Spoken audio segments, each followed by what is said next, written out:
I don't know if still exists anymore, but it's like an erotic dating website, like properly sex focused. And he just like very quickly tried to close it, but instead of he did close it, but behind the browser was like this.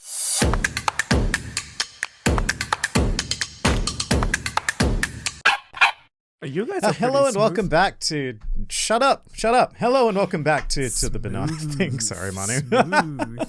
Today I am head principal Liam, and with me is deputy principal Sophie and vice deputy principal Manu. How are you two doing? You may speak now. I'm actually kind of happy. I thought I would be the janitor. I thought I was a student. Okay, so you've both accepted demotions, I guess. Manu to janitor, although I suppose at least you're getting paid. Sophie, you're a student now. Yeah. Despite stating very, very clearly before the recording that you do not want to be associated with the schoolgirl fetish. But I also Understood. said that I didn't want to be associated with the headmistress fetish. Well, you're in a poor position at the moment. You could be also janitor. Probably should have taken up the janitor role. I could take on a janitor fetish. Even then, that might fit into the maid fetish. Nah, I don't know. I think it's the safest route to go, I would say.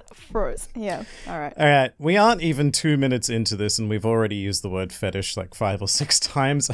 We're actually here to talk about school, so let's keep the fetish stuff away. I'm in Japan. Nothing weird about fetishizing schoolgirls. This is a big part of Japanese culture, as we all know. That's why we're all here, right?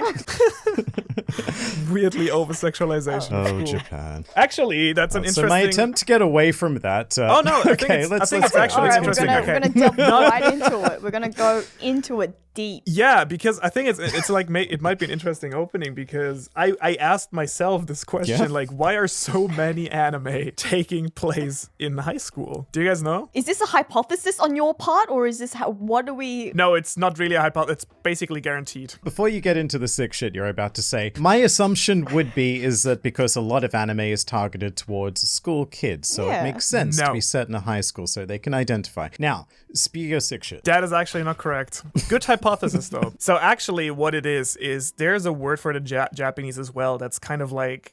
that means reminiscent of youth. And so how it goes in Japan is that school time, especially up to the last year of high school, is relatively, in most schools at least, relatively chill. Like that's where, kids are kids. They can have so many dreams.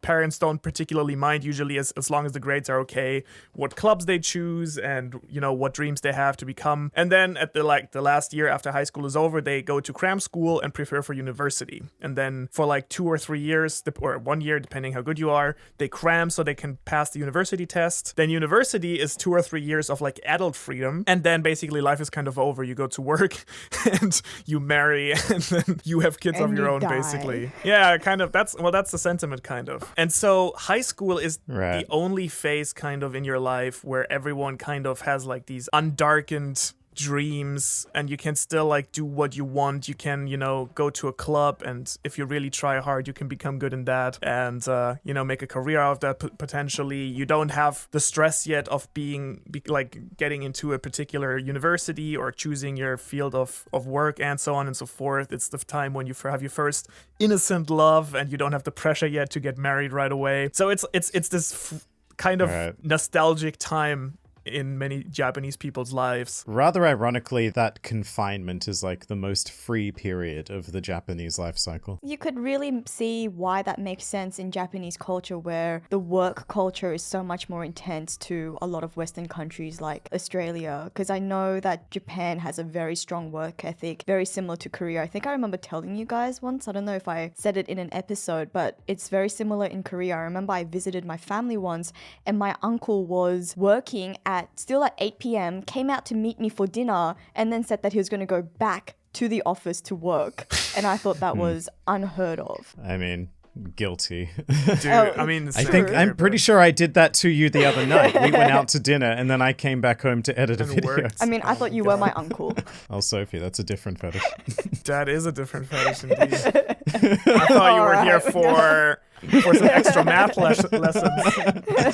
No, but it's kind of interesting because, I mean, obviously there is this over-sexualization in general here. And you're for manga and anime, that's kind of lowly thing, which is fairly weird. But even that, you could say, with the reason why you have these anime where there's basically these adult-looking people in high school. It's kind of like as an adult, you would like to want to, re-envision yourself in the position you're in right now with all your experience and so on and so forth, going back to the freedom of high school, which results in like these weird characters. With all your sexual knowledge.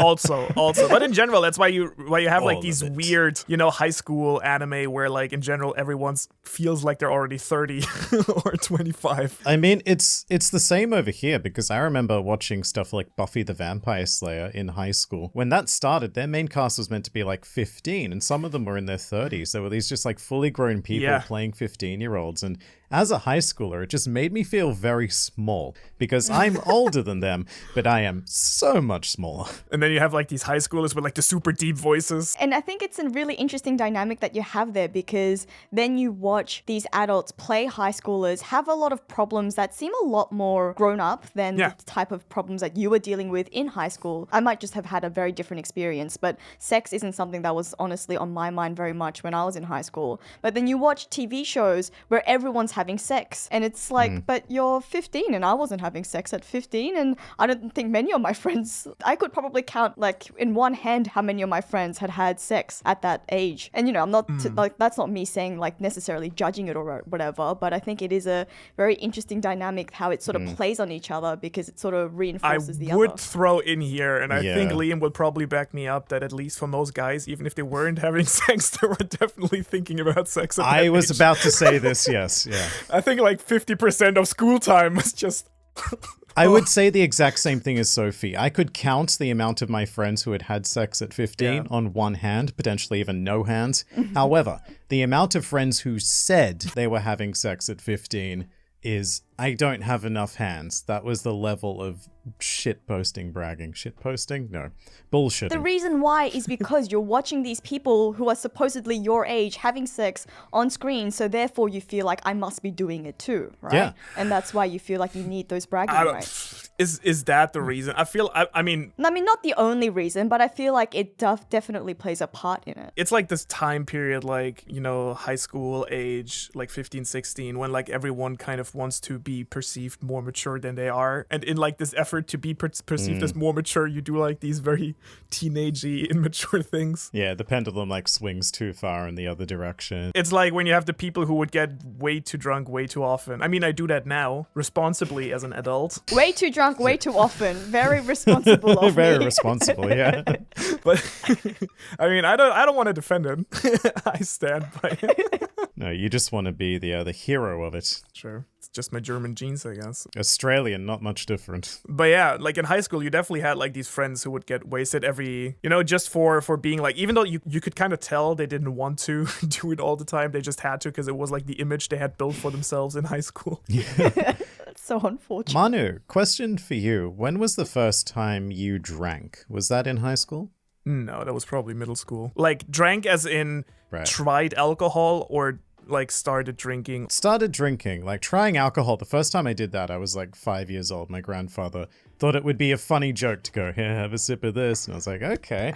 Ugh, what the fuck? Yeah, I had also when I was like 5 or 6, like my grandma gave me like one of those like snaps, like chocolate thingies where there's like alcohol inside, which she thought was hilarious, and I didn't think it was so funny. I don't know, probably relatively early, like drinking at least beer and wine and stuff, like not hard stuff, that's 18, but like beer and stuff is legal in 16 in Germany, and so people obviously start drinking a bit earlier, so I would say probably. I mean, I never got really wasted until I started university, to be honest, but like drinking beer occasionally after school, probably like 14, 15. That is and it super shows. early. It shows clearly. it had only great impacts. You're only 19 years old, and you've been ravaged. The years have been hard on you, Manu. Dude, I started growing this beard when I was 12.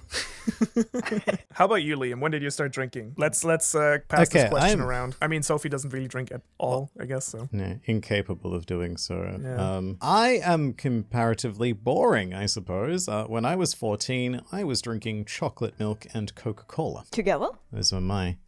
God, no. Dude, that would be wild. Disgusting. I was like, not harmless at all. That's an experience of its own. It would have a similar effect to getting wildly intoxicated at that age, yes. But I didn't actually start drinking properly till university, so 18 years old. Same though, same for me. It was really like more, being cool. Yeah, getting drunk on beer doesn't count. When I was 14, I wasn't getting drunk. I just had like a beer here and there. I was consciously deciding I don't want to get drunk. And like, because I saw some of my friends get wasted when they're like 14, 15. I was like, nah, that's not going to be me. So I'm going to have like maybe half a beer or a beer. And then, once I hit university, it went really downhill from there. Oh, yeah. Downhill. That was 3 years of a blur. Yeah. I was like very proud out of high school. I was like, I never had a blackout. I was never wasted. I never puked. And all these 3 things would happen within the first week of me going to university. Same. Absolute same. Well, I imagine it's a very interesting experience for you, Liam, because what was partying like at your school? Because I know... Partying? Yeah, well, I know a little bit about your school background, and I know that you went to one of the most prestigious boys' private schools in Sydney. Oh, right. I thought you were asking about university. No, your high school. That's what I was saying. So what were the parties like in high school? Were they very prim and proper, or were they sordid? When you say parties, do you mean like official school events going to some dude's house? Oh, God, no. I don't mean your school events. I know what school you went to. You went to a very prim and proper private school. I would like to challenge that notion for a second. I did go to a private all-boys school. However, in the grand scheme of things, it is the cheapo private school. Like, it has no wealth behind it compared to some of the others I'm sure you're aware of. Like, we were always like the budget private school. See, I'm very curious about this concept in general because I have heard, like, whenever I talk to Australians about their school time, the common sentiment is, oh yeah, Australian boarding schools are wild. But I never really got elaboration on why that's the case, so. I think that's more of a case for university. I think that's a case of university, not so much like, I guess you can call it boarding schools, but what are they called? They're actually called colleges, aren't they? When you live on campus. Unless it's like a campus like Liam, when you're sort of moving a bit more rural or interstate. There were colleges I know at my university, at Sydney University, and I know those were wild in a very negative way, like lots of like I need examples, please. Like sexual abuse type. Like okay, I don't need examples. Parties of guys getting girls drunk and that sort of wild. Well, we actually had a brothel, like an unlicensed brothel on campus. There was so on campus there were a variety of accommodations you could choose from, or you could apply for. No, fuck no, definitely not. So there were dorms you could go into, but you could also apply for cottages, which would house like up to 8 people. And in one of our years, there was this house of like 8 girls who were living together, and apparently one day they just thought, want to start a brothel, and so they did. They started running that business out of their cottage, and eventually they got caught, arrested, and like kicked out of uni and God knows what other consequences. But yeah, that's the sort of thing that happened at my prestigious university. Did they employ prostitutes or were they the prostitutes? No, they were the prostitutes. They all just decided we could make some money off this. And they did. That is pretty wild. That is pretty wild. I've never heard of that before. Was that during your stay at university, Liam? Yeah, that was in my first year. And Liam was like, I got lied to here. I was promised the brothel for my entire stay at Wagga. Yeah, I don't want to be here anymore. They got fucking closed down in the first year. My local shut down, yeah. Made the next 2 years very difficult. It's like they sat together at dinner at some day. I was like, oh man, dude, money's really tight this year, isn't it? It's like, yeah, man, I wish there was just an easy way to make money. Maybe we should all just, become prostitutes. And then they all laugh, and then someone's like, or maybe actually. Unless we actually become prostitutes. I mean, yeah, culture on my campus was very very loose, I think, is the appropriate word. I feel like culture at any university is very, very loose. I suppose that's sort of the different perspective we have. Probably what you were saying in Japan, how the high school years are the golden years of your life. I feel like that's usually how we see uni in, I think a lot of Western cultures. Yeah. You know, you're no longer in high school, you don't have the full responsibilities of being an adult yet. So you're just sort of in this fun stage of getting to do whatever the fuck Nobody you want. expects anything yet. Yeah. So the worst part about uni for us was always if you had a Thursday morning subject. To explain why that is, it was the absolute worst because on our campus, Wednesday nights were the big thing. It's where you would have all of the events, all of the dress-up parties, and you would get intoxicated as fuck. Dress-up parties. Yeah, like we had various theme nights, like toga party was always a standard. That's the university thing. All campuses do that. But then there were also other events like traffic light night where you would just wear a colored shirt depending on your relationship status. So green if you were single, red if you were taken, orange if it was... I thought everyone would just steal a traffic light. I have a question. Is that a thing in other countries? Because in Germany, it's a real thing. When people get drunk, they steal traffic signs. Like in any... Oh, signs, yes, it's traffic a thing signs. here. Is that a I thing thought you as were well? going to say traffic lights, and I was going to say that's a very big endeavor, but traffic signs, yes. I may or may not have had some local Wagga traffic signs in my dorm. It's usually a good sign if a college dorm has at least one traffic cone or something in there. Collectibles were definitely a thing when you would go into town for an evening, because that's when things got really wild. Cool, good to know that that's an international thing. Yeah, but students, and this got to the point where the campus tried to program Thursday morning classes very sparsely because students would actively not go for the electives that were put on Thursday morning. So the campus kind of saw that and went, maybe we should just make that a general free zone because no one's showing up to these classes. Yeah. Or only the classes nobody wants to go anywhere. I thought you were going to say they went the opposite way and they actually started scheduling all their like core subjects on Thursday morning. I mean, cool from your school. No, from your school, thankfully Yeah. never had a core subject on a Thursday morning. That would have been brutal. Did both of you actually live on campus?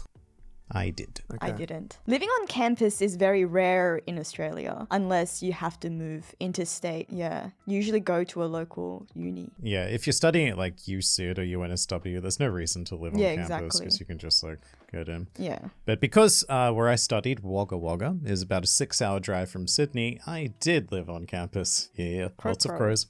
I'm pretty sure we said that in another one. That's funny. Like my high school, my university experience was basically, I wanted to make sure that I start university right. So I went to all my lectures for like the first 2 weeks of my first year or first semester of uni. And really quickly, I figured out nobody's taking attendance at my university. It's like all on you, whether you show up or not. So I decided, you know what? I prefer to sit at home and play video games or be chilling at the park or whatever. I just don't want to be in class. And so the first semester of uni, it really like I failed 4 out of the 5 courses in that semester. Holy crap.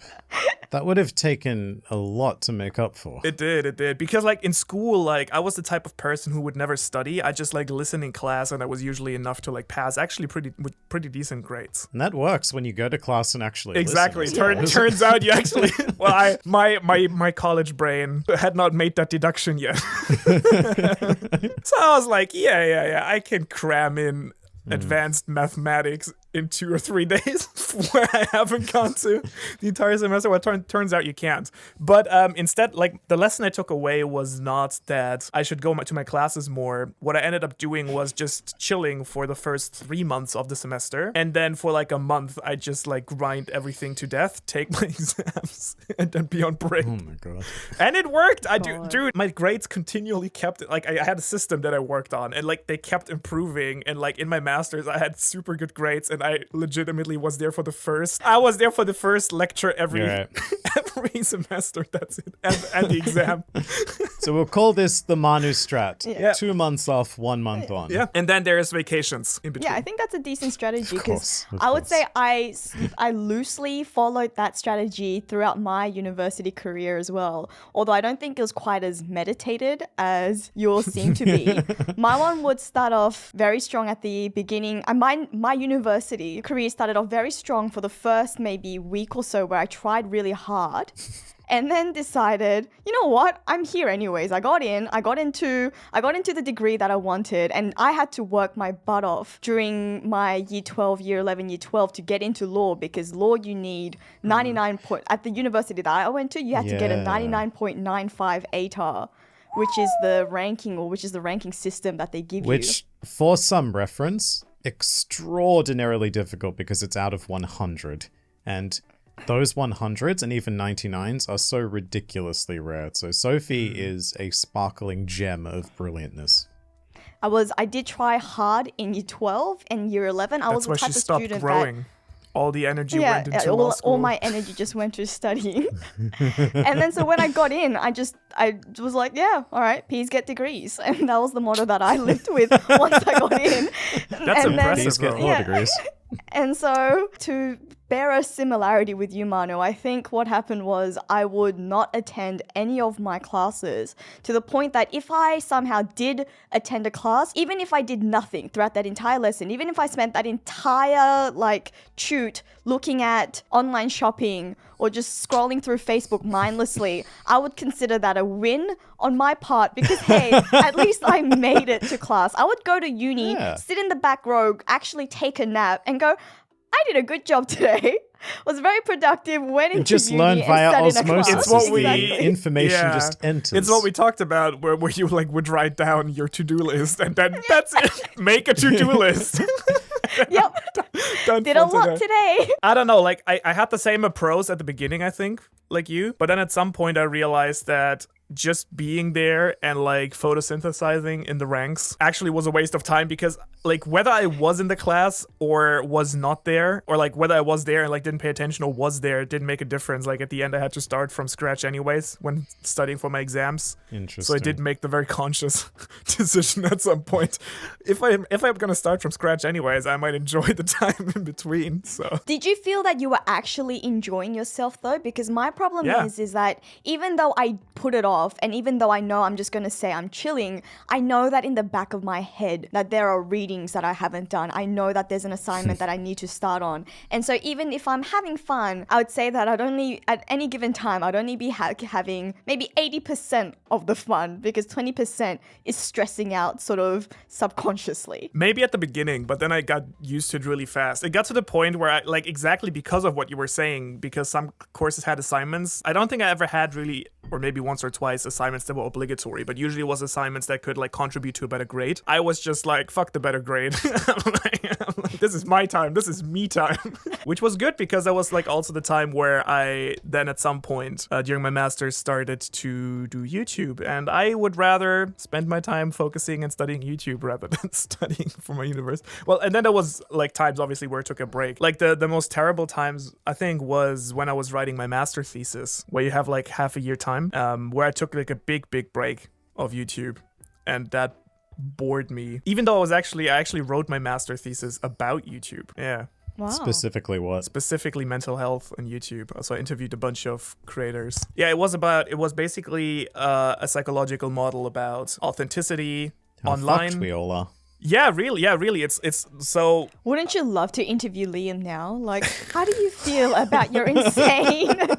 do you get any me time at all? It was genuinely interesting, because I put I had to obviously get a really good sample, because a master thesis is a lot more serious, quote unquote, than a bachelor's thesis. And so it was proper research, and it was really interesting what came out. So basically, the more inauthentic you are online in the image you build online, the more prone to mental instability or dissatisfaction you are. Yeah. So if you basically pretend and take on a different persona online that has a lot of discrepancy with who you are, that will make you more susceptible to feeling unhappy and unfulfilled. And while the more you are yourself and just an amplified version of yourself, the more, mentally stable and mentally healthy you are.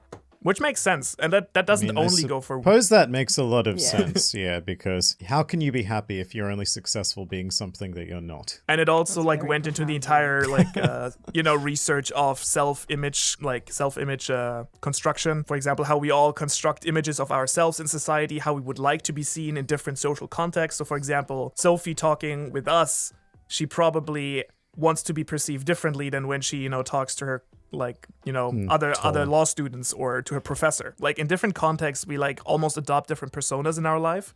You'll probably have experienced what it's like. So, and the same is the case online, for example. 100%. So I would like to take a step back now to the realm of earlier schoolhood. And I have an interesting question because you're both quite spirited, sporty people. Did you play any sports at school? No. Okay. No? I was terrible. I want some context behind this because just before we did this, Sophie off camera said, you know what? School sports would be a great topic. And then I bring it up and you're like, no idea. I have no experience. I have really nothing to share about this. I have nothing to Pass offer to on you. I suggested Sophie. the topic just to propose a challenge.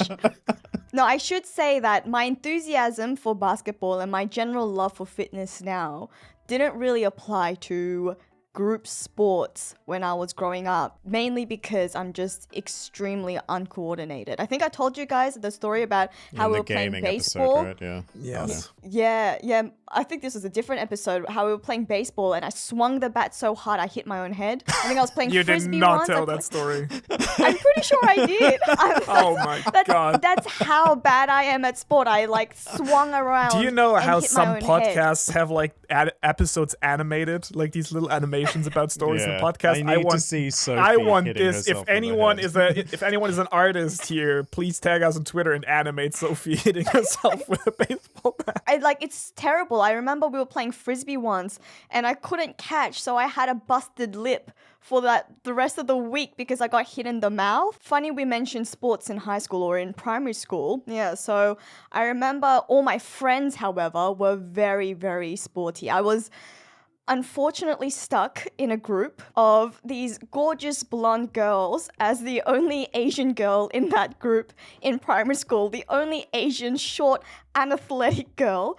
I had a very, very, had lots of doubts about myself in primary school. Got into high school where, again, all my friends just happened to be very athletic and they all played team sports. They played OzTag. It's OzTag, which is OzTag. basically it's an easy way of playing rugby. It's like shittier touch football. Basically, you wear these Velcro tags on the side, and instead of like tipping someone or tackling someone, you rip off their tag, and that's a tackle. And so all my friends played OzTag, and I remember they were trying to organize some sort of group together, and they needed one more player, and they were really desperate. They were like, anyone, like, can you do it? Can you join? Just to everyone around me. And then so I went, I can join, and without any intention to actually join, because that was not my idea of fun, making a fool of myself on the field. And then my friend looked at me, just froze, and went,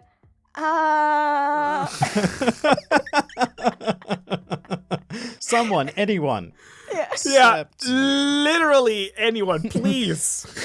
But for some reason, because I surrounded myself with all these athletic people, I think I gave off the notion to teachers that I was somehow athletic, because in primary school, I got voted vice captain of our house for team sports. And then and I felt terrible because I could not contribute, because usually you would expect it's the responsibility and the burden of your team captain or your vice captain to really do a lot of the heavy pulling for you, and all I could do was be a very enthusiastic all I could do was very enthusiastic cheering. Right, and so then, they promoted you in more of an administrative role. Yeah. It was a nice title. And then in high school, I also started teaching in year 9. You got to sort of buddy up and take year 7 kids to like a day of different sports, like a gala day or whatever. And I somehow got to take the year 7s for basketball, where the year 7 kids were better at the sport than I was. Oh my God. That's so good. I mean, you turned out fine, Sophie. I already complimented you on your glasses today. I'm sure you're better off now, Because look-wise, this is very athletic. than your blonde. Yeah. You've got your counterpart. athletic glasses on today, Sophie. Looking good. So am I to take it that sport was not compulsory at your school then? That you had a Sport was choice? compulsory. Did your school have this? Like our school, you had compulsory sport sessions, but because not everyone's athletic, you could do sort of like PE class, basically. like on top of PE class, the last 2-3 hours of one day a week where you play sports with other schools in your area on top of PE class. That's very standard in Australia. My school did that on Saturday, where we we'd play against other schools, and we had Yeah, 2 that's afternoons of the week where we would train for that as well. Okay, wow, that's quite intense. I would hate to have to do that on my Saturday. Sport was very compulsory at my school. I played basketball and soccer throughout my entire life, and in year 11 and 12, lawn bowls. Nice. Yeah, see? But those were considered Lawn that's the balls? jokey sport where you don't really have to play Excuse sport, right? me, can did you choose- just say jokey sport? Oh, come on, man. I did dance and What's lawn ball? I did soft cross. Lawn bowls, Manu. Is that when you put your balls on the lawn? Yes, it is. Yes. He That's understands. exactly it. So you start with a smaller white ball, and one player throws that onto the lawn at a certain distance. It is then your job. You take turns rolling these giant heavy balls that have biases in them. You mean boccia? No, I mean lawn balls. And the closest one to the white ball wins the points. And Manu, That's just for boccia. reference, the reason why I called this a jokey game is because I think in the real Excuse world, me. I think in the real How world, dare only you. people 70 years and plus play that sport Nope. on a recreational basis. Our coach was in his 30s, and he was an Australian Olympian representative. Either that or to get drunk and just have a piss with your friends. I was That's about the to only other say, time I've played it. actually, around the house here, there's a boccia field, and it's just like these 70-year-old dudes who come together to get shit-faced and play boccia on Saturdays. in the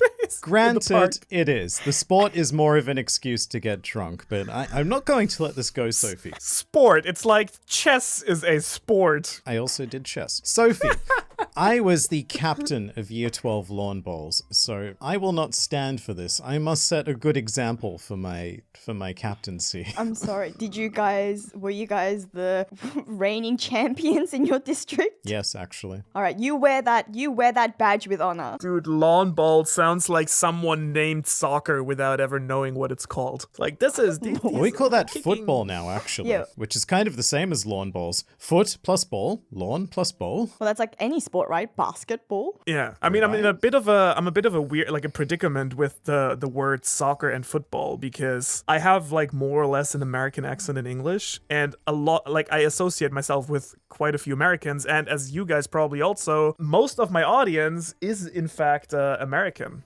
Also, the focus of my camera just... I personally hate the term soccer.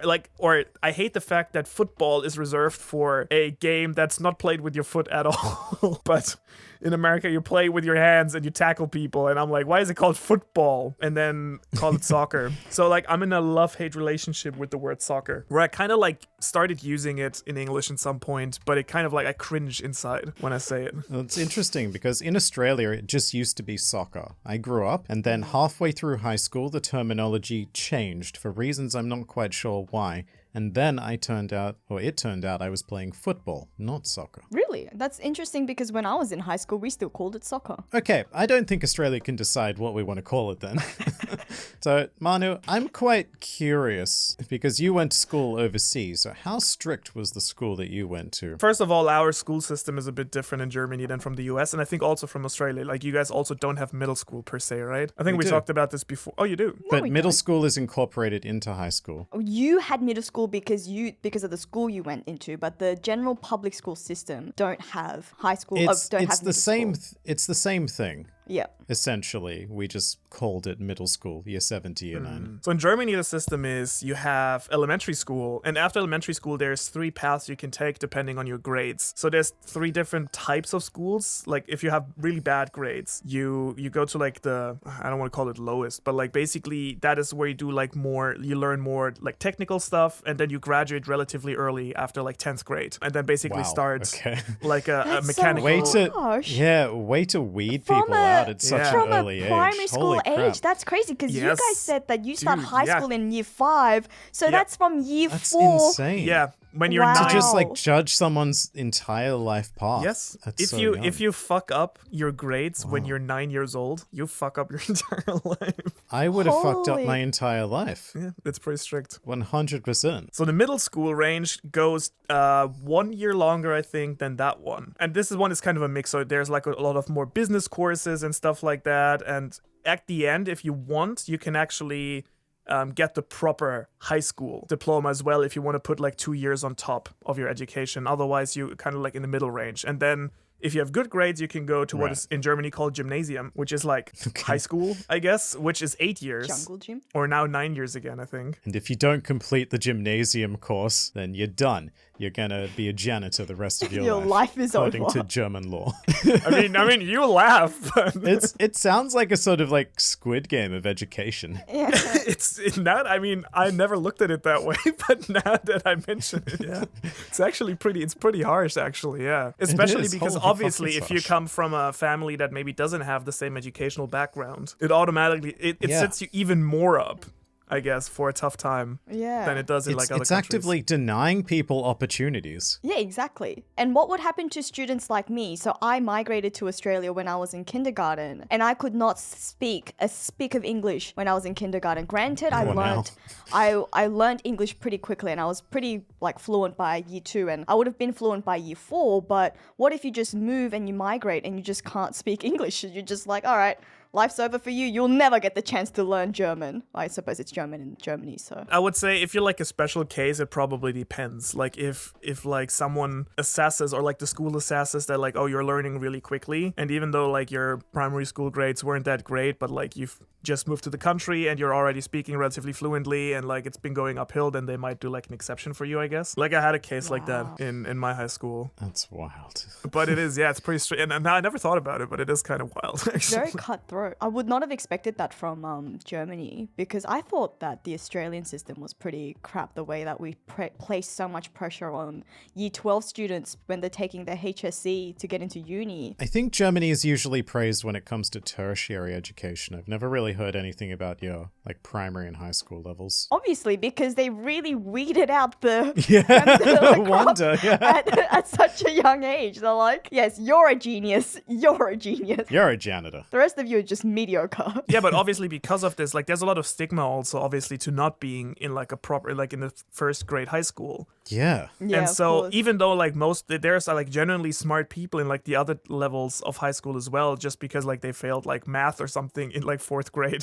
So and the problem is like a lot of these people would have actually like would have the chance to, you know, go into more physical professions, so do like become a mechanic, stuff like that. And we have a real lack of like physical, like everyone wants to like go to university, and there's like ways where you can also go to university even if you don't, like as I said, if you do like 2 extra years and get like the proper certificate, you can also go to university. Everyone's trying to go to university, so we have like no, like if you try to get like woodworkers, for example, like if you try to get like a terrace built, that costs so much that you basically can't afford it. And like the people who actually have like really well crafting like companies usually earn significantly more than many people who go to university, but for some reason there's so much stigma and everyone wants to go to university. Yeah, That's very similar here. So we Yeah. have an institution called TAFE, and I would say there is quite a stigma around going to TAFE, which is a couple of years doing courses that teach you trades, essentially. Trades that can make you an exceptional amount of money, and you do need to be quite bright to do. But there's a big stigma about, oh, I was a TAFE student versus, oh, I went to university to study, say, I don't know, theater design. Who would do that? no, but it's literally that, like people would rather grind and try to get into university to study, I don't know, like philosophy or something, which like nothing wrong with, I love philosophy, but it like as a study course, We it doesn't know. exactly feed you. It feeds your mind, Manu. It feeds your mind. I mean, Your honestly, I soul. think it sounds actually really soul. cool to you know, hone like a craft of like creating something, Yeah. no matter what it is, and definitely. you know, like creating, it's still a full-fledged business that you have to run if you make it, like do it properly. Yeah. And again, there's like such a lack of like really well-made, you know, craftsmanships or like different trades that you can learn in these schools. There's a lot of money to be made. It's probably a lot more fun to actually craft like beautiful furniture than it is to like sit in an office and do accounting, in my opinion. I'm just gonna be a bit biased here. Like I'd rather make a cool table and like design stuff rather than like crunch Excel tables. I would agree. Agree wholeheartedly, yeah. So like data entry or just like, oh. Sorry, I went on a really long tangent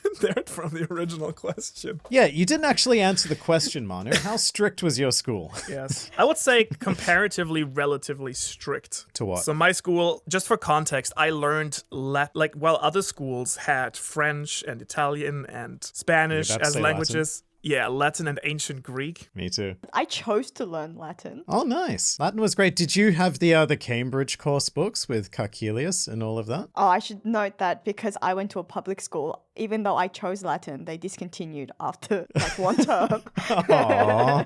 no one That at is the so school was sad. qualified to teach it at a high level. Latin and ancient Greek were big at our schools. In fact, you had to do them in year 7. Not ancient Greek, actually, but you were forced to do Latin all throughout year 7. I think that makes sense because Latin forms the basis of so many languages. I assume that's the reason why it's compulsory. I would argue that my command of English is very much due to that foundational Latin that I did for 4 years. Like, it is basically teaching you advanced English. Yeah. I would argue though, like I think for example, ancient Greek, also Latin, having the chance to learn it right now, like right now having a cool, like a good Latin teacher or like ancient Greek teacher, I would have much more fun doing it now than being forced to do it and learn it as like a teenager when you really want to do anything but like translate like Latin texts into German or something. You're a teenager in high school, all you're thinking about is trying to have sex, and it's just like, all right, ancient Latin. And as you can tell, I developed like such a, I mean, not as bad, but I disliked having to study that language that much that I poured all my energy into like English once we had it.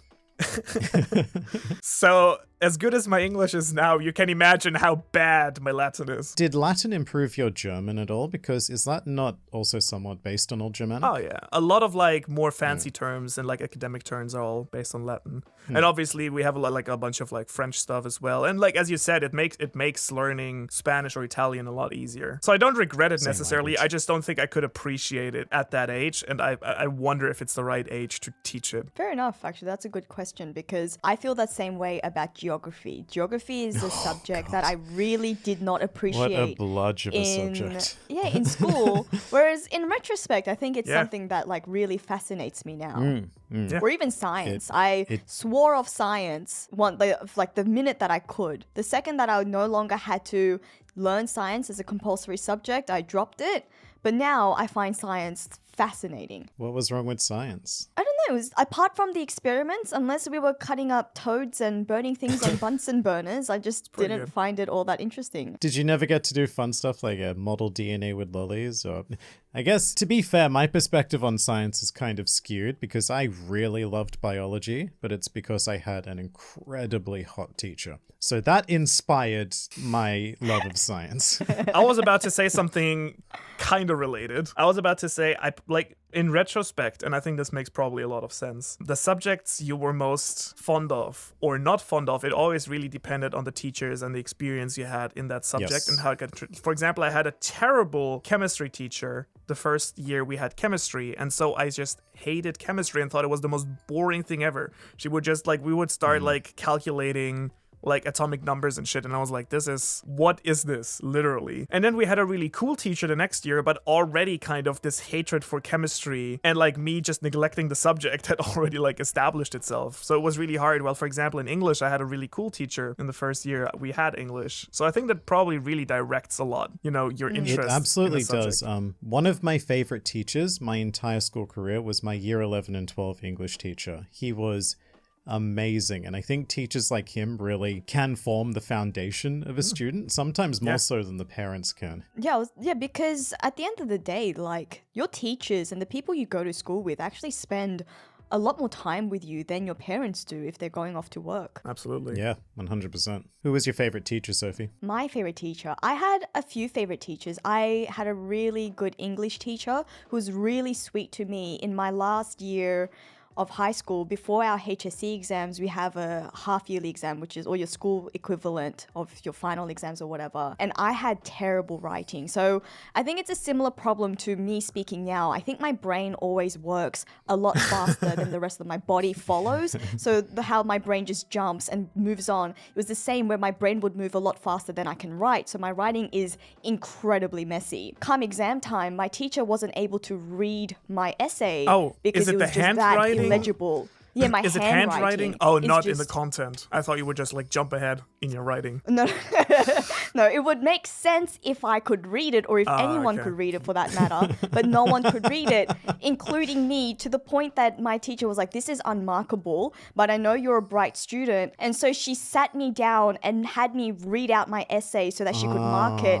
And that was the sweetest thing because without the teachers, they'd go, I can't read this. You're getting like whatever mark I think you deserve to get. I know plenty of teachers who would have just gone, no, fail. Yeah. I cannot Yeah. be bothered. So that was really nice of her to do. That is sweet. Just very sweet. Just like the big thing about being a teacher, fostering that kind of stuff instead of just like, it's not just doing a job. It's not like you get in, you get out. It's about, giving the next generation an opportunity. Yeah, and it's crazy to think about because my younger sister she is almost finished with her university degree to be a high school teacher.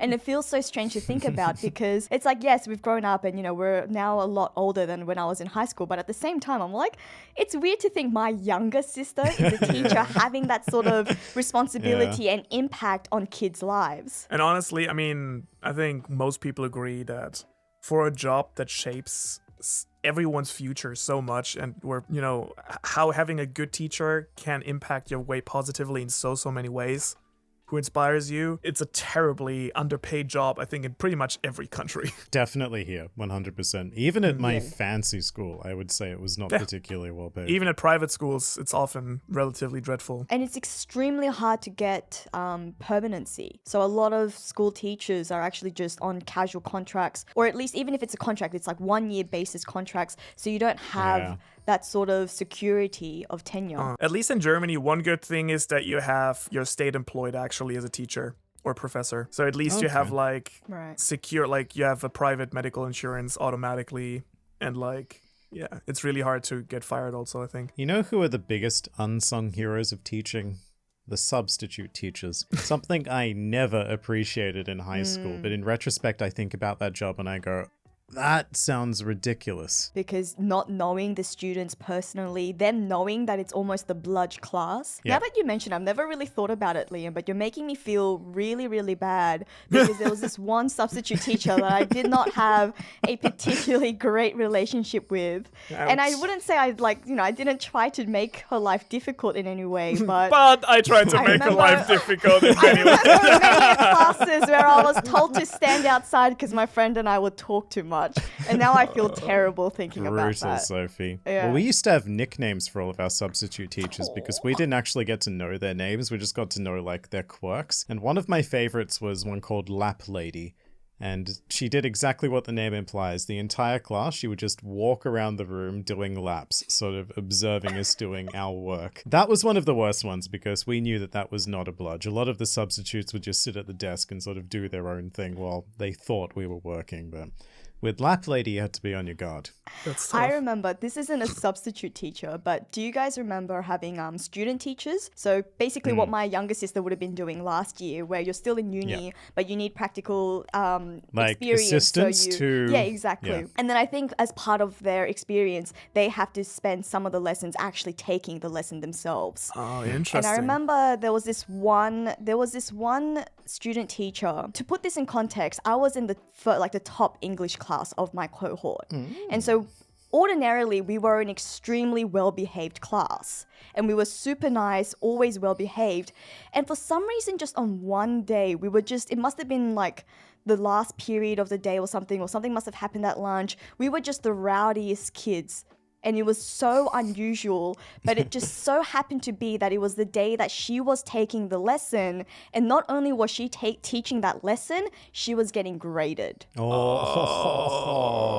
And I don't think we understood that back then. And so we were so incredibly noisy, like she could not, we were disgusting. We were terrible little children, not understanding what this poor lady was going through. Oh, no. She obviously couldn't control the class that day, and it wasn't on her. I think it was just no one would have been able to do that. Suffice to say, we saw her back next year as a student teacher, and that still stays with me. Yes. Yeah, I think she failed. Because of you, Sophie.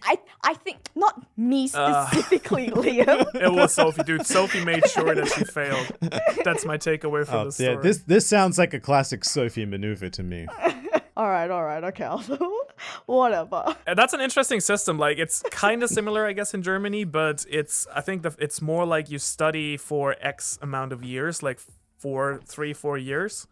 And then you have like one big exam. And then afterwards, it's like practical time. So for like 2 years, you go to like different schools every year. And then like you're a full-time teacher basically. And like sometimes a teacher will sit in and like grade you and like see how things are going. So you would in 1 or 2 subjects a year, you would actually have a student teacher, but like they would be there for the entire year. We had something similar, in year 11 and 12 English. In year 12, we had a, what did we call it? A prac, a student teacher on prac with us for the entire year pretty much. And that was just her placement. So the reason I am so keen to figure out how strict your schools were is because I would have thought mine was fairly strict, at least until I heard about like the overall German meta-schooling system, which is ridiculous. But for example, my school was particularly strict when it came to uniforms. I don't know how either of you no school uniforms in Germany. None? It's just nudist? Yeah, it's just German expressionism. They start that very young. Nothing at all. All right? FKK culture. I think you went to school at like a German sauna or something. We do have free body culture. That's a thing in Germany. Nudist beaches and stuff. No, but it was just like you wear whatever. It's actually fun fact, because in English class that would be like one of the classic essay topics. Like you have like a little text about school uniforms in the US or something, and then it'll be like discuss pro and contra for school uniforms. That's like I think. Classic essay topic. Yeah. We did a similar thing. I think what the pros are that it gets rid of like wealth inequality, and so it sort of brings everyone onto the same level, which I think was very important in my school in particular, because there was some shocking wealth disparity with some of my classmates. Holy crap. It's hard to make fun of like someone's clothing if everyone wears the same thing. Yeah, you can make fun of what I'm wearing, but you're also a dickhead because you're wearing the same tie. So exactly. And then it goes into these like little details. For example, like, I like here in Japan, where like high schoolers then try to express like that little bit of individuality that they can with, like dyeing your hair or having your ears pieced, or like having like that, which is obviously, people love it in anime as well, like the super short skirts or something, which is like a thing here in Japan, because like girls try to, do that to stand out, and like boys have like more like loosen their tie and shit like that. Except I can guarantee you, Manu, that Liam would not have been allowed to do that at his school. It depends on the school. Yeah. We would not have gotten away with any of that shit. We needed to be so homogenized. To put this into some perspective, there were 2 full-time employees known as marshals, and their entire job was to maintain uniform order around the campus. So they would just patrol the grounds at all time and make sure that everyone was wearing their uniforms correctly. That was their primary job. I'm sure they did other things, but that's the only thing I ever saw them doing.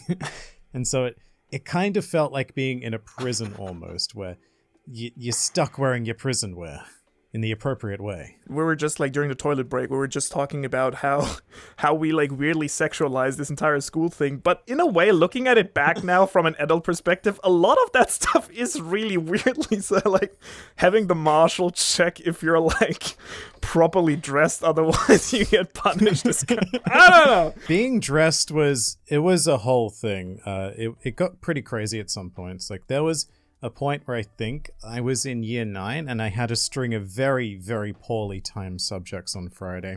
So it went PE, computing studies, then cadets. And for each of those 3 classes, you would need to be dressed in a different way. I'll get into that in a bit. But so essentially, I would have to show up to school in my immaculate, wanky school uniform. Then for PE, I would need to get changed into my wanky PE uniform. Then immediately after, to get to computing studies, I'd need to change back into my normal uniform. Then immediately after, I would need to change into my cadet gear to go and do that. So we had 3 separate uniforms in quick succession. All of them had to be pristine. Now, to answer your question about cadets, that was a compulsory activity that we had to do at my school in years 8 and 9. Basically like a faux military. You did drills, you were put in platoons, you went on camps, you did all sorts of military-esque activities. It was supposed to teach discipline, I think. Now I understand why your wacky sense of fashion, Liam, in all our conversations. You have my full pass now. Wacky. Like your little doggy shirt right now. Doggy? It's cat. Look at it. This is Worker and Parasite. It's a Simpsons reference. Oh, now I see it. Okay. Oh, yeah. Okay, now I get it. It looked like a dog from here. But yeah, I totally understand. Like, I feel like because for me, it's kind of the other way around, I guess, because like I could like always wear what I want. It's kind of like nice sometimes to dress up a little. But I guess if you're always forced to like dress up, like as an adult, I totally see why you would like just want to like chill and wear whatever. Yeah, it was awful. It sounds it sounds awful. I can't believe you had a uniform marshal that like Two. whose job it was to actually do that, because I had a slightly similar experience in that it was almost like in the earlier years of my high school, it was almost as if teachers were on commission to give out red slips, which was the slips that we got if we were in incorrect uniform. And there was this one teacher who was my language teacher. Oh, you also had a uniform? We also had a uniform. I think like Standard thing in Australia. All schools have uniforms. And he made it his life mission to be like, boom, boom, boom, boom, boom, let these red slips fly. And we all thought that he was just the biggest loser, just can't do anything better with his life, just patrolling our uniform. And it particularly irked me because my best friend, who I've known since primary school, we went to primary school together, high school together, and she and I are still very close. She's still my best friend now. Love her. But at the beginning of high school, we made a pact that every time she would go into detention, I would have to go into detention with her. I sense betrayal coming. And now it was a mutual pact. I mean, if I was to get into detention, she was supposed to come in with me too. But I was never the one that got into detention. It was always her. And it was always because she wasn't wearing the right uniform. And it just so happened that the teacher who was on the red slip, fiasco also happened to head detention. And so to the point that I had to go to so many detentions that he banned me from going to detention because he was like, you're not allowed to be here. I did not give you these red slips. I know who I gave my red slips to, and you are not allowed to be here.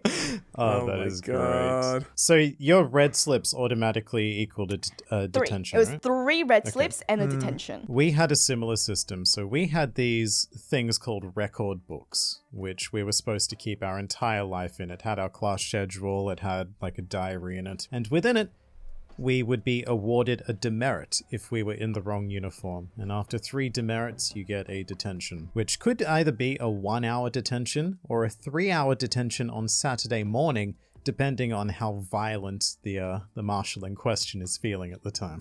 Really? So it's up to his discretion. Interesting. Yep, it's up to teachers' discretion as well to award detentions and how long they are. It can be between 1 and 3 hours. Sounds very fair. I mean, to be fair, you would have to do something pretty bad to get a 3-hour detention. Like, I'd only had one once, and it was because I got into a fight with someone in year 7. That wasn't a bunch of detentions.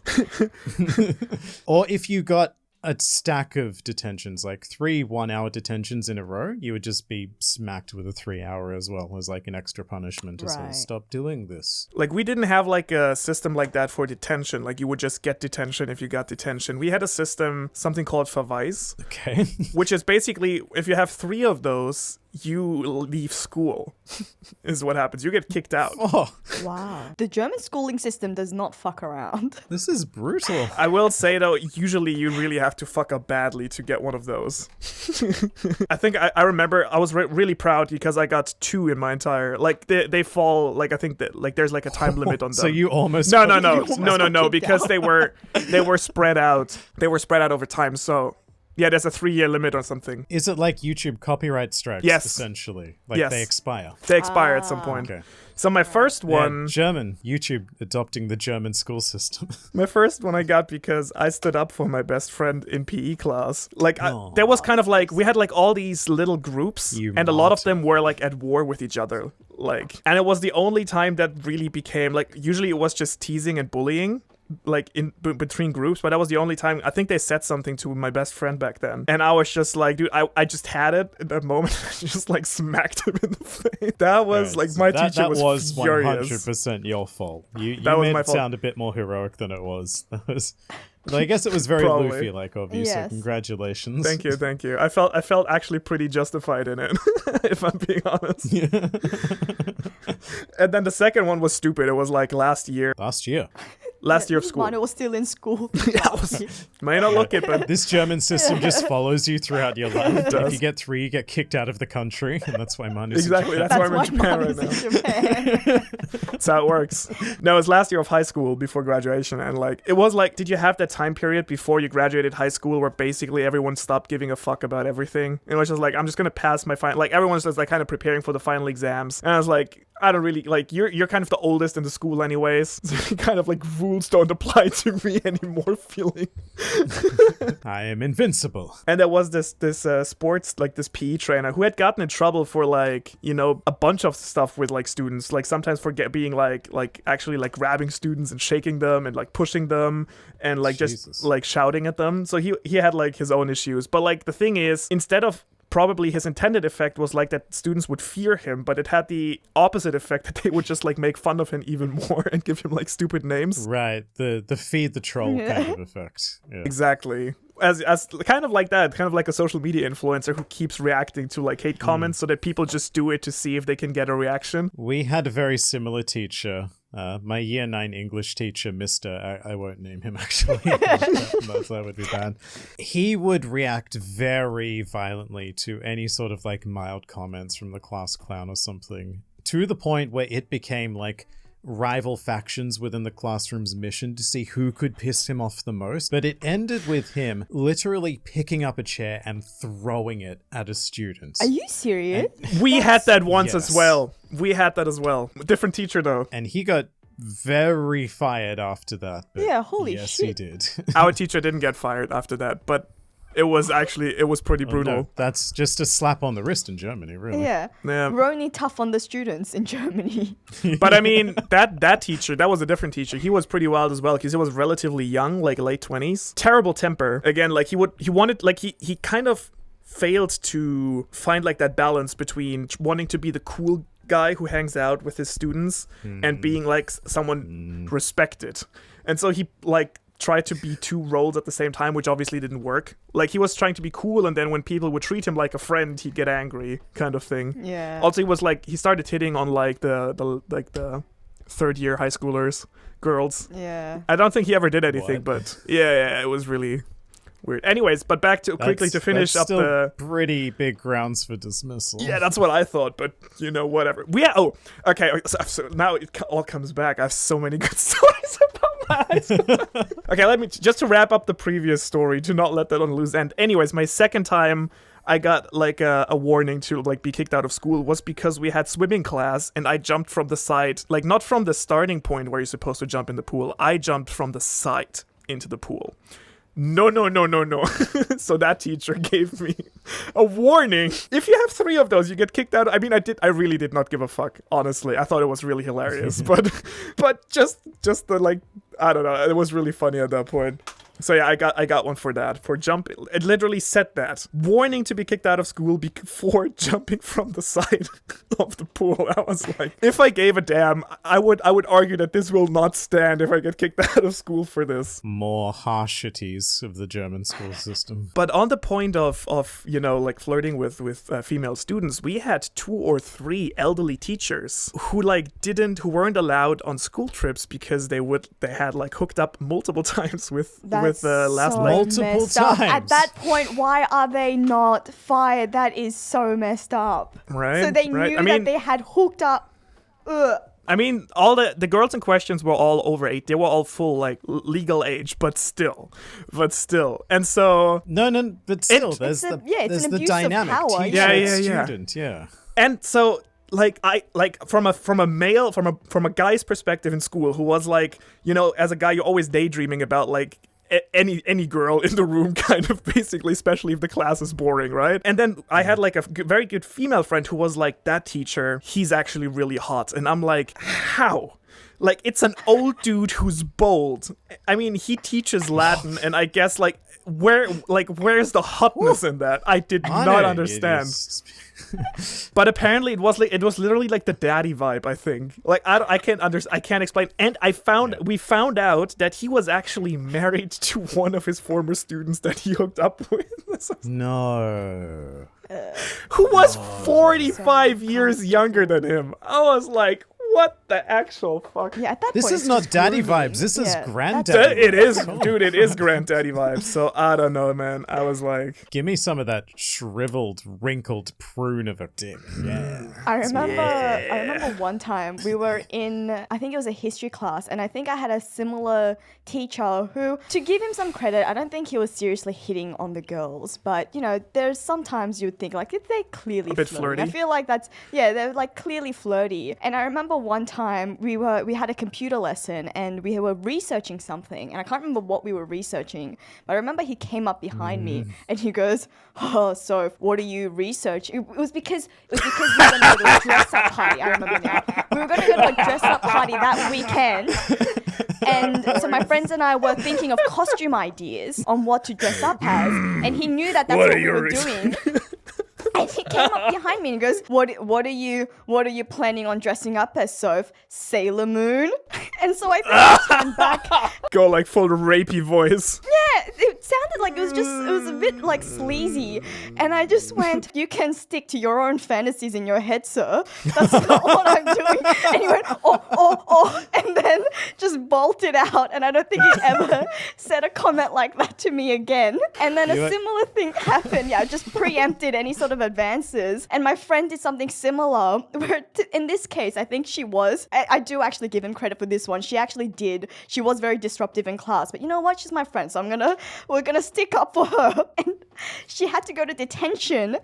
But again, because of our pact, I had to go to detention with her. And he was like, no, Soph, I really need to talk to her. Like, we need to discuss this. I need you to leave. And then I said, "No, I can't leave. I made a pact with her." And he goes, no, you have to leave. And then my best friend goes, "No, she can't leave because I don't know what you're going to do to me." Oh. And then, so because of that, I don't even think that's what she meant, but I think that's the way that it got taken. So he was like, "Okay, we're not going to do detention in that case." And it's such a You get great... out of detention that way? Yeah, we got out of the... Well, Interesting. yeah, we got... I mean, he's not going to risk that. I mean, that's... I mean, all he has to do is not do anything and just maintain detention as per usual. Yes, He was but like, if... "Crap, they caught me." He was like, "My plan has been shattered." Curses foiled again. There's a lot of shit like that. Like I just remembered, like, also again, like high school years, like 1 or 2 years before graduation. I just remembered it because from a guy's perspective, it was hilarious. We all loved the story, but there was like a female PE like teacher who with the girls would do like gymnastics, and like they would always say like, "Oh yeah," like because it was like outside, so we would do like soccer and they would do it, and she would always like give assistance when they were like doing moves, and so it became like a running gag among the boys that like she would like always like touch the girls like kind of inappropriately to like get them into like, you know, like gymnastic positions. We all loved it, but in retrospect it's actually kind of fucked now that I think about it, because the girls would always be kind of uncomfortable. Oh, okay, yeah. No, because that's they were like, "Oh yeah, like she's known for this kind of," and like we always say like, "No, thank you." Right. So this sort of shit never happened to me in high school. I don't know if it was the old boys' school. I don't know if it's just because we never heard of it, but it happened plenty of times at uni, which has a very similar power dynamic where lecturers would come to parties with students with the intent to pick them up. And Again, one of our yes. lecturers did get a student pregnant as well. Left his wife and formed a new relationship with said student who was in his class. I have the exact same story. Well, I just told it.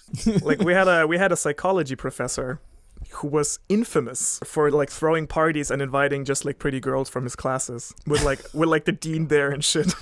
With the dean there. As long as the dean is here, there's no shady business going on. Anything No, happens, no the dean is shady here. He can shady partake. He can partake because the dean is here. We actually, at some point, we found a dating profile. You know how I'm not sure if that's a thing in like, but there's like, you know, there's like Tinder for the peasants, and then like in Germany there's something called elite partners, which is like more like academic, right? And so we've like someone found his dating profile, and he was like, I'm a professor, but mostly I love having long brunches on my balcony.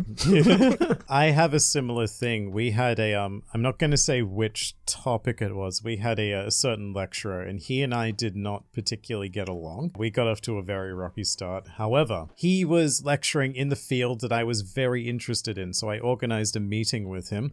And when I walked into his office, he was on this gigantic monitor, and he was just on Red Hot Pie, which I don't know if still exists anymore, but it's like an erotic dating website, like properly sex focused. And he just like very quickly tried to close it, but instead of he did close it, but behind the browser was like this folder of pictures he'd saved of women. It's just like, oh shit, close that too. And we got on perfectly after that. It was great, yeah. I never mentioned it, he never mentioned it, and we were just fine all of a sudden. And you got straight A's. Yeah. With the knowledge that, he probably spends a lot of time jerking off at work. I mean, I think, like, uni was similarly wild, I think. I think the context is different because, yes, you could say there's still a lot of power dynamics there, but at least you can argue there's, like, it's, like, all adults and everything. I feel like school and high school... Mm-hmm. But you start uni at like 18. Sometimes some kids start uni at 17, so they're actually like not legal to drink. Yeah, I mean, the legal age for sex in Australia is 16, so they're legal in that sense. But if they're not even legal to like vote and drink. It's still predatory, especially with the first years. I think so. Where a lot of our lecturers focus their attention. I mean, I think it's still not okay, obviously. I mean, obviously, it's not illegal to your point, but it's like, it's still like a social, you really should not be doing that. No. And especially, as you say, they're still young. And I feel like in general, like if you have like such a power dynamic, also like at the office, like if you really need that job and like your boss starts like really hitting on you, like I think it takes... You're probably going to play with it and flirt back because what choice have you got? Yeah. I mean, I've luckily never had a job because I just started YouTube. But like I've heard from like friends and stuff, like when I've heard of these offices. I've heard of these offices, whatever they are. No, but it's a generally fucked situation if you have like, I don't know, if the CEO of YouTube came to you and were like, Liam, I have taken sexual... Yeah. If Susan came to you and you're like, Liam, I have taken interest in you, you're going to be like, I have a wife, but fuck. Step into my room. Step into my small room. There is always a place in my bed for Susan, because I think that will be very beneficial. The red light on the camera means that it's off. Don't worry. Don't worry about that. So just relax. No, seriously, if I was propositioned by sex, if I was propositioned for sex from the CEO of YouTube, it is exactly that kind of situation. I would feel like I needed to do it. Because if I refuse her, what is she gonna do to my series of channels? So, Susan, real good. All joking aside, having having a power dynamic and exploiting that is, But it doesn't even have to have a power dynamic attached to it. I remember at one of my workplaces, he wasn't the CEO, he wasn't the boss, he wasn't my manager or anything, but he used to inappropriately touch girls all the time. Like it wasn't to the point of like really, like wouldn't touch. Not groping, but like exactly. But he would, come and like sort of taps on the shoulders or like arms around, sort of. Exactly, just like overly friendly when it didn't necessarily warrant the sort of that thing sort of that attention. you can't say much about because it's not like. It's so great because it's like, yes, it makes me feel uncomfortable, but at the same time, it's not like you've groped me or anything, so no one at the office like spoke out against it, but I'm sure it's something that we all could have. I think that's a really interesting topic, actually. I'm kind of curious, like maybe we can, even though it's a really big topic that I'm blowing open now and we're about to wrap up, but like maybe as short 4 as you minutes, can. Manu. Yeah. Sophie, I'd be curious, like speed run it, go. Because I think it's kind of a similar question to, I think we talked about this before, where something like if you do something or a person you really like and you're like interested in does something, it's very attractive, but if someone you don't like or you're not attracted to does it, it gets creepy. And so I'm like, doesn't that kind of fall in a similar category? Like how would you, I mean, I feel like obviously if you are like flirty and like touchy, because that's part of flirting at some point, that you like, have like body contact, but I feel like you should usually feel out if the other person's uncomfortable or not, right? But I think like your situation that you're describing also again falls into that category. If it's like someone you like and you're kind of like, oh, he is kind of cute, and like he touches me on the shoulder, then it's like, in your case, everyone was kind of like you. So how would you distinguish, or like, what's your thoughts on that? How would you distinguish that? Yeah, I think it can, like, I suppose it can be very unfortunate in that way. But like you said, there are usually like stages to it, right? You usually feel out the other person, and you can talk, like chat with them, and you Usually can not see, literally at yeah, first. not feel out, don't feel them out, like, I mean, in a sense, get a sense of your attraction to each other. And then you can usually tell if that feeling is mutual, whereas it's very obvious where this guy goes to every woman in the office, that woman tends to be on the younger side, and it's just like going fishing and seeing what sticks. Fishing, yeah. I think it's usually very clear if someone doesn't want to be touched. Yeah, exactly. Like, yeah, it's body language, right? I mean, if someone comes and if I'm uncomfortable with him on my shoulder, I would sort of, like move away quite quickly, or I would, position myself and try to limit our interaction. So to continuously, come after and chase that. I would say for the guys out there who are watching, I think it's usually a pretty good, like, I think it's okay to initiate, like, to like touch someone on the shoulder if she does it first, and like, you get that signal in return. That's probably safer than like going for it yourself first, I would say. Don't just ever go anywhere out of nowhere. Yeah. Just don't. Dangerous. Always have a basis. That is, bad idea. Yeah. Well, on that note, we've imparted a lesson onto all of you. That was our school episode. Manu, Sophie, thank you so much for stopping by for class. For attending. Yep, for attending. I've noted you both off. I appreciate that you attended, considering especially Manu, you have a record of just not attending anything. Yes, there will be an exam. I also at the have end to of this, mop the floors now. Go off to his janitor you need to role. mop up your mess. Correct. I'll go do homework. I feel harassed right now. I've got to go Liam. mark papers. As you should. Thank you very much, and we will see you again next week. Sure. Bye. Bye-bye.